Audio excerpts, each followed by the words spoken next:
नमस्कार, स्वागत आहे तुमचे आमच्या चॅनेलमध्ये। आवाज महामुंबईचा, शोध बातमीचा, कौल मनाचा। चला तर मग आमचे चॅनेल शेअर करा, लाईक करा आणि सबस्क्राइब करा। धन्यवाद। लाच घेताना तलाठ्याला रंगेहात पकडले।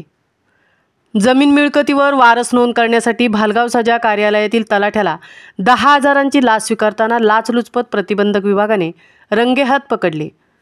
फिरोजीलाही मुजावर, वय वर्ष 30, वर्ग 3, तलाठी सजा, भालगाव, तालुका रोहा, जिल्हा रायगड असे ताब्यात घेतलेल्या लोकसेवकाचे नाव आहे।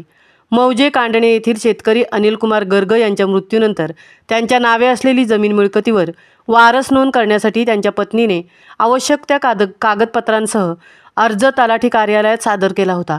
त्याचा पाठपुरावा तक्रारदार करीत होते। तक्रारदार हे चौकशीसाठी भालगाव तलाठी कार्यालयात अर्जाच्या चौकशीसाठी गेले असता तलाठी फिरोज इलाही मुजावर यांनी त्यांच्याकडे 15,000 रुपयांची लाच मागितली।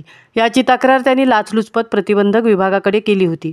त्यानुसार दिनांक 6/5/2025 रोजी करण्यात आलेल्या सापळा कारवाई दरम्यान भालगाव तलाठी कार्यालयात तक्रारदार यांच्याकडे मागणी केलेली लाचेची रक्कम रुपये 10,000 पंच साक्षीदार यांचे समक्ष स्वीकारताना रंगेहात पकडून त्यांना ताब्यात घेण्यात आले। लोकसेवक यांच्याविरुद्ध गुन्हा दाखल करण्याची कारवाई सुरू आहे। नितीन दळवी, पोलीस उपअधीक्षक लाच प्रतिबंधक विभाग, नवी मुंबई, नितीन पवार, गिरासे, योगीराज नाईक, दीपाली सावंत, योगिता चाळके, रतन गायकवाड यांच्या पथकाने सदर कारवाई केली आहे। आवाज महामुंबईचा चॅनेलसाठी जितेंद्र जाधवसह तृप्ती भोईर, रोहा।